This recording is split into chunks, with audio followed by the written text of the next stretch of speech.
Hello there, this is the World News at 12 on Voice of the People, 90.3 FM. My name is Choma Innocent and these are the top stories. SSS blocks EFCC officials from accessing Lagos office. President Tinubu declares fuel subsidy is gone.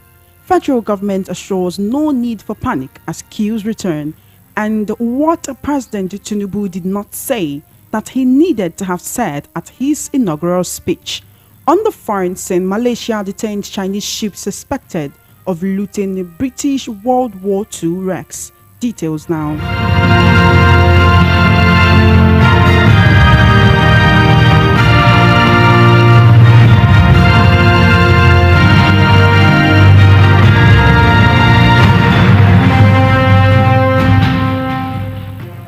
Thank you for staying with us. The World News at 12 begins with the officials of the State Security Service, SSS, early on today preventing officials of the Anti-Graft Agency, EFCC, from gaining access to the latter's Lagos headquarters in Ikoyi, Lagos.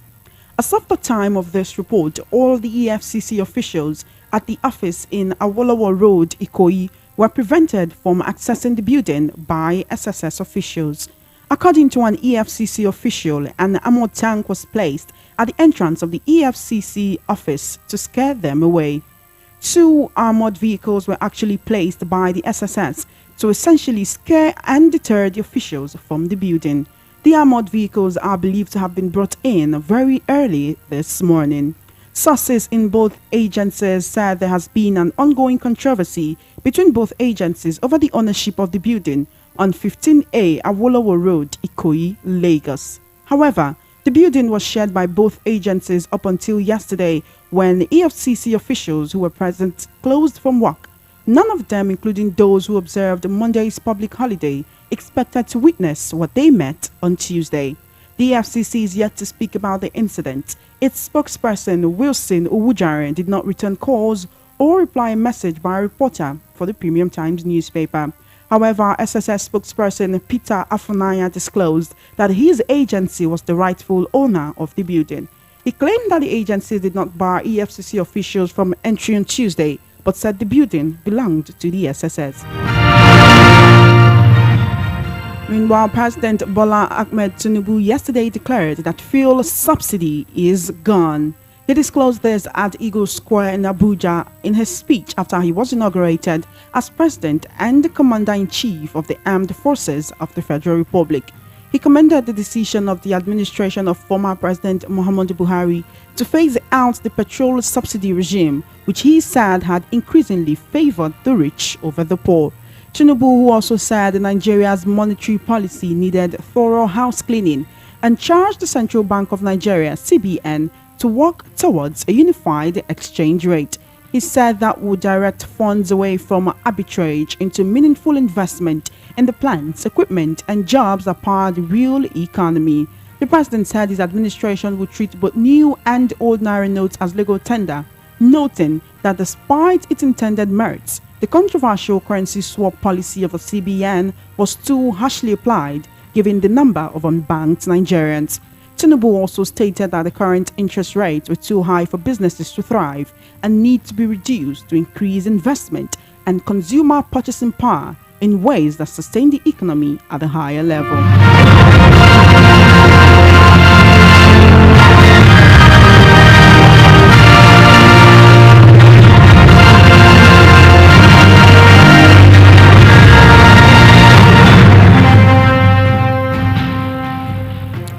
Meanwhile, the federal government has asked Nigerians not to panic over the announcement of the removal of petrol subsidy by President Bola Ahmed Tinubu. In his inaugural speech on Monday, Tinubu stated emphatically that the subsidy regime is gone, a statement that immediately sparked panic buying and fuel queues across several states of the federation. In a swift reaction to the development, the Nigerian Midstream and Downstream Petroleum Regulatory Authority (NMDPRA) General Manager of Corporate Communications Kimchi Apollo said the authority is working closely with NNPC Limited and other key stakeholders to guarantee a smooth transition, avoid any disruptions in supply, as well as ensure that consumers are not shortchanged. It assures that there is an ample distribution channels remain uninterrupted and fuel is readily available at all filling stations in the country.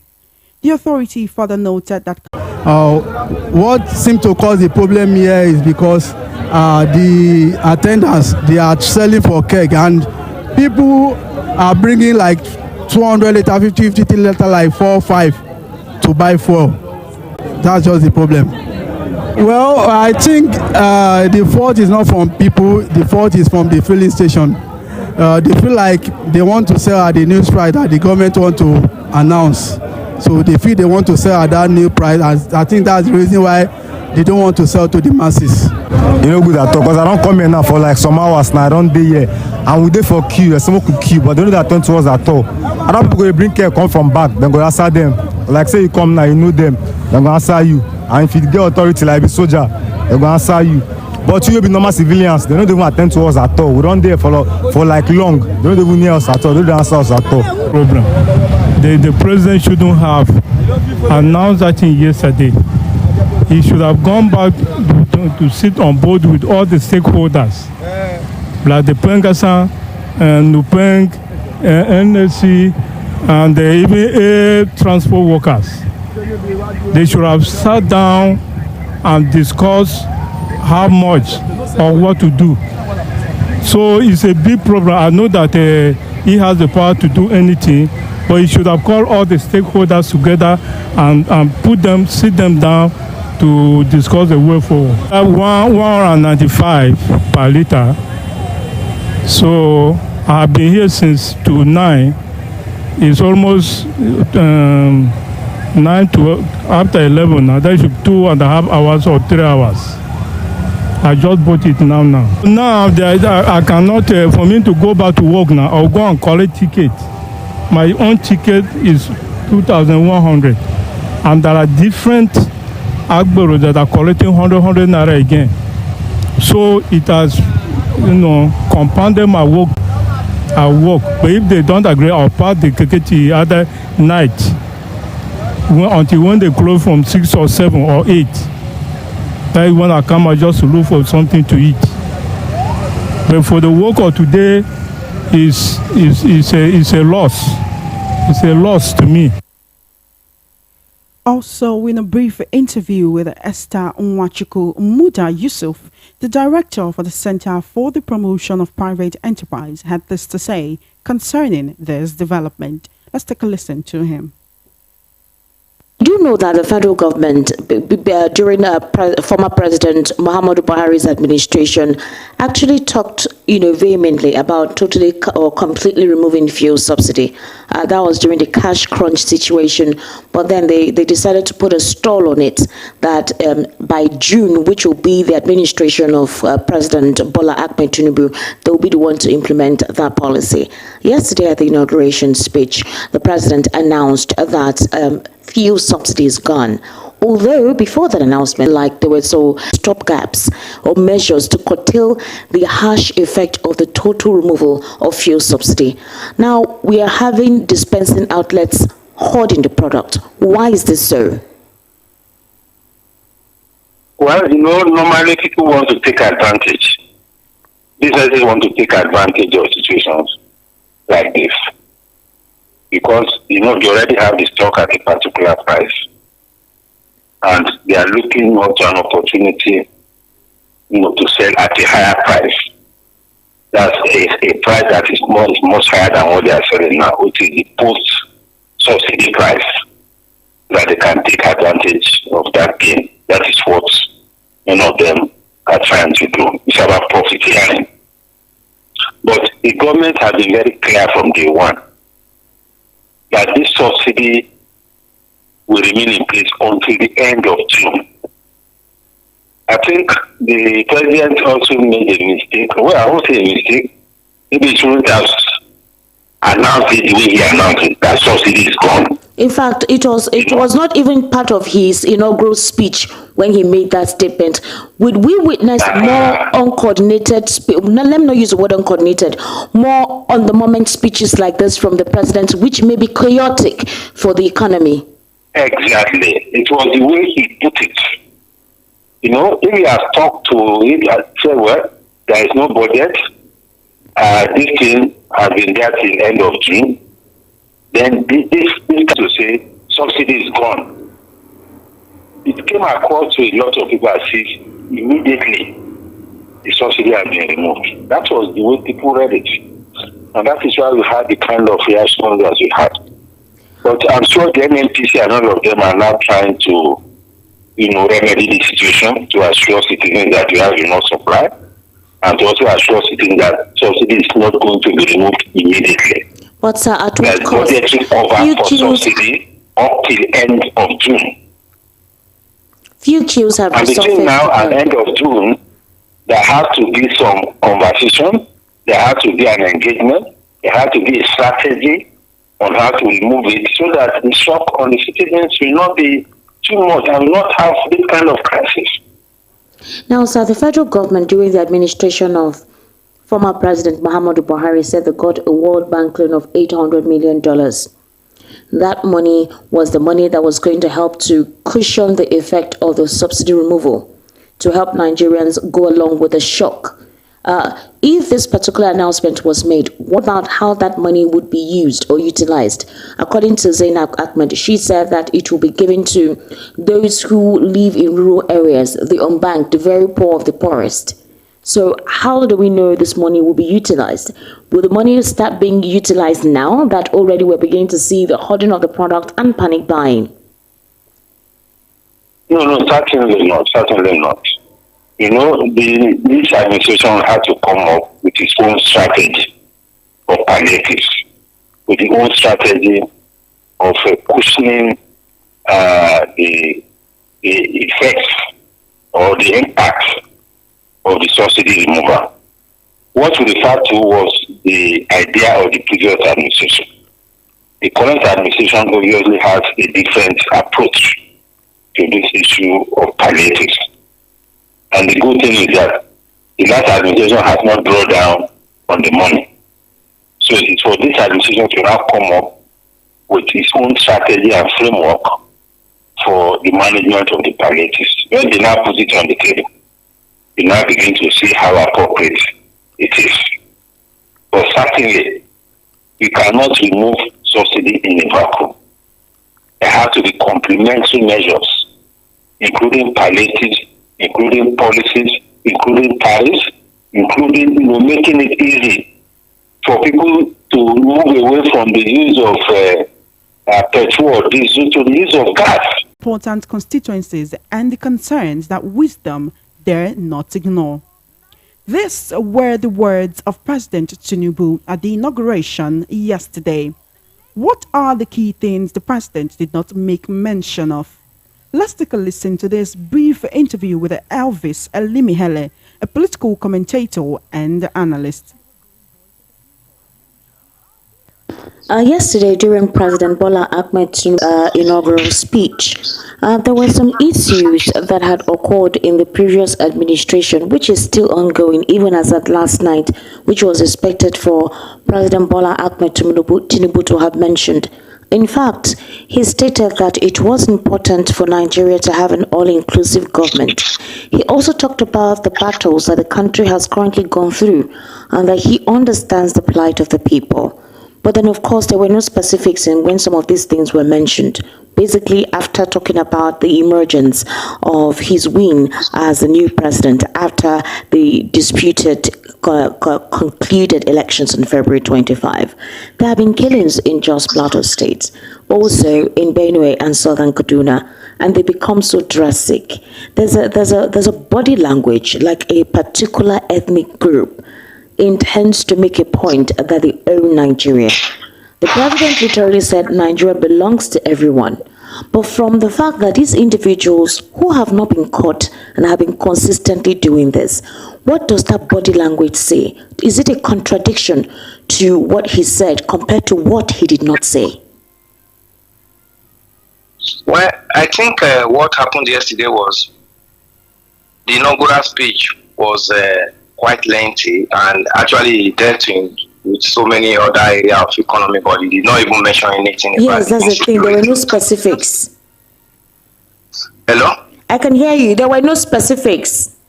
Yeah, there were no specific. And at least he actually said something concerning unemployment. He said something concerning the fuel subsidy. He said something concerning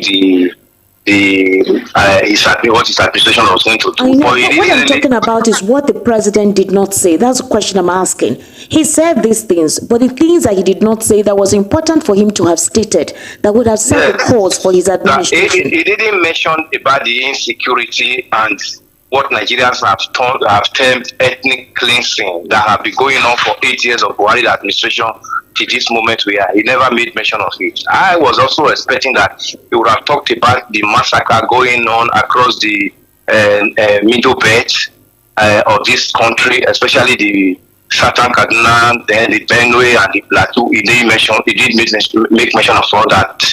But he only just said that he was going to tackle terrorism. But to be specific, the way the ethnic cleansing has come to be now, it is a matter of great concern to any incoming government, especially now that we have a new administration coming in place. One would have expected that he was going to say something about that yesterday. He didn't mention it. But let's speak that as he begin to settle down and begin to, get more people into that work with him, he will begin to realize that there were things he left out in his speech. Just 2 weeks ago, before his inauguration, what happened in Plateau State will be very fresh in his mind for him to have even remembered to mention such massacre that is going around Nigeria. Now, Mr. Elvis, we do know that Nigerians were really awaiting to hear his speech yesterday, whereby some key issues would have been highlighted, at the inauguration. And the idea is that the next course of events that will spike off will begin from the things that he says. He stated that he was going to set the ground running as soon as he assumes office. We do know that nobody envies the president's position at the moment, because he really inherited what some persons can consider to be chaos. Now, let's go to the nitty-gritty of the matter. If there is no insecurity, if there is no security, you do not have a society. The question is, the things that the president was supposed to have stated or highlighted, he did not. But what he made mention of already has set the motion of his administration on course. We're beginning to see few queues already at filling stations, not just little, but severely. How come he couldn't mention the vital areas and the way his administration was going to tackle it, to send a warning to these terrorists? Yeah, Esther, that is one of the reasons why the media is here, for us to remind him of those areas that is biting us as Nigerians, that he did not mention in his inaugural speech yesterday. It is too early, Mr. Elvis, for the media to start reminding. These are things that are already on the table. These were the campaigns that he ran on. Right from day one, the media has to set agenda for this government. I'll be telling you this. We have to remind him. Now you just brought it now. And Nigerians have been discussing this matter since yesterday after the inaugural speech, that while is the insecurity of this nation was not part of the agenda for his inaugural speech. But now that he didn't mention it, and probably whether he skipped him or they forgot it or they deliberately don't want to mention it, in order not to offend some certain ethnics of this country, we have to bring him to the table and let him know that this is biting us. There is no development he will make mention of, and he will achieve it if there is no security in this nation.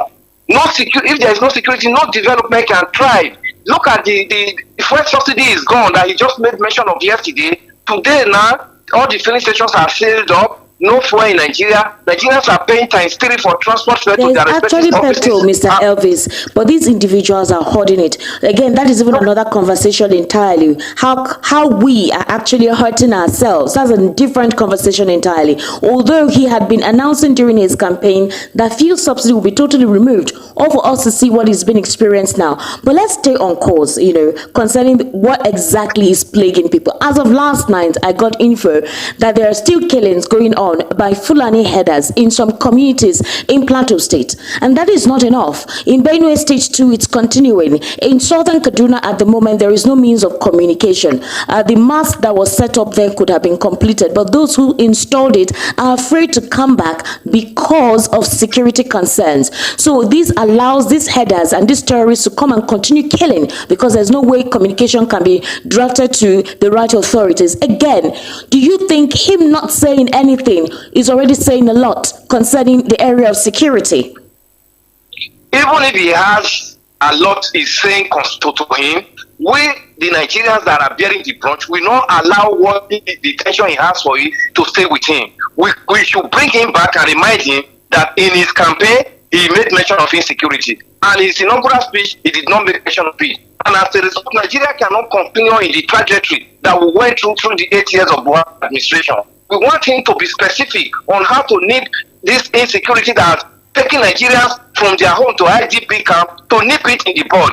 Enough of what Nigerians have gone through in the past 8 years. This administration will not give Nigerians, will not give him opportunity to first allow the again into another 4 years. And as we are bringing it to the fore now, let every other media and every other person that is concerned begin to remind him. This is a good one that is said by the voice of the people that no, insecurity was not part of what he mentioned in his inaugural speech. So we should propagate it, we should escalate it, so that even if he forgot or he has an agenda towards it, he has to swallow it and reverse it, so that Nigeria can work for him for 4 years. If there is no security, everything he said yes, he cannot achieve.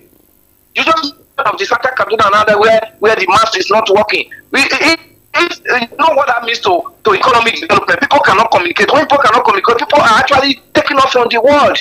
What we have to develop a tribe in such an area when there is no communication, people cannot go over their businesses as is expected of them. So it is good that we brought it now at this very beginning of his administration and let him know that this is supposed to be part of his inaugural speech as important in this nation. I don't expected that he was going to begin with it yesterday, not beginning with all the territories, all the paraphernalia that we have already known. But this insecurity we must continue to remind him, because Nigerians cannot continue, losing our loved ones in the next 4 years like we had in the past 8 years of Buhari administration. You're still listening to the World News at 12 on Voice of the People 90.3 FM. Now, on the foreign scene, Malaysia has detained a Chinese registered vessel suspected of looting 2 British World War II shipwrecks. The bulk carrier was seized on Sunday for anchoring illegally at the site in the South China Sea. Ammunition believed to be from the HMS Prince of Wales and the HMS Repose, which were sunk by Japanese forces more than 80 years ago, was then found on board. The UK Ministry of Defence had earlier condemned the alleged raid as a desecration of maritime war graves. Old shipwrecks are targeted by scavengers for their rare low background steel, also known as pre-war steel. The low radiation in the steel makes it a rare and valuable resource for use in medical and scientific equipment. To wrap up the world news, here again are the top stories. You heard that the SSS has blocked EFCC officials from accessing the Lagos office, and President Tinubu has declared that fuel subsidy is gone. The federal government has assured that there is no need for panic as queues return to filling stations. And what President Tinubu did not say that he needed to have said